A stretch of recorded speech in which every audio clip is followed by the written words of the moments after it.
Dua saudara kembar Siam ini jatuh cinta pada pria yang sama. Beruntungnya, pria itu juga membalas perasaan mereka, atau setidaknya begitu yang terlihat. Ia bahkan melukis potret mereka berdua. Namun di matanya hanya satu yang benar-benar istimewa, si adik yang manis dan lembut.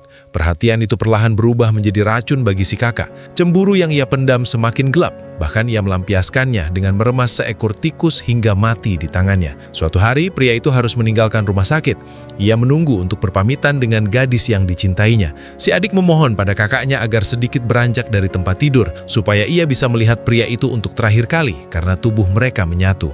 Namun, si kakak hanya diam menolak bergerak. Akhirnya, pria itu pergi dengan hanya meninggalkan sebuah lukisan. Saat lukisan itu dibuka, ternyata hanya berisi wajah si adik. Melihatnya, si kakak langsung kehilangan kendali. Lukisan itu ia robek-robek dengan penuh amarah. Si adik menangis histeris dan bersumpah akan melakukan operasi pemisahan. Ucapan itu membuat si kakak semakin kalap.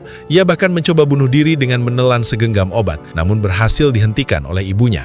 Hati sang ibu hancur melihat kedua anaknya saling membenci. Akhirnya ia tak punya pilihan selain menyetujui operasi pemisahan tersebut. Operasi pun berhasil. Beberapa tahun kemudian, gadis itu menikah dengan pria yang dulu mereka cintai. Namun sejak menikah, hidupnya tak pernah tenang. Setiap malam ia dihantui mimpi buruk tentang saudara kembarnya yang telah meninggal. Suaminya bahkan sampai membawanya ke psikiater. Suatu hari, ia datang ke makam kakaknya untuk meminta maaf, apalagi ibunya kini terbaring lemah karena stroke. Sampai suatu malam, sang suami menemui ibu mertuanya yang hampir tak bisa berbicara. Dengan suara lirih, wanita tua itu membisikkan sebuah rahasia mengerikan. Ternyata, wanita yang selama ini hidup dan menikah bersamanya bukanlah si adik yang ia cinta, melainkan si kakak. Pada hari pertengkaran itu, saat melihat lukisan tersebut, si kakak yang dipenuhi kecemburuan mencekik adiknya sendiri hingga tewas, lalu mengambil hidupnya setelah operasi pemisahan. Merasa tertipu oleh kebohongan mengerikan itu, sang suami memutuskan pergi. Namun bagi wanita itu, cintanya telah berubah menjadi obsesi gila. Demi menjaga rahasianya, ia sampai membunuh ibu kandungnya sendiri.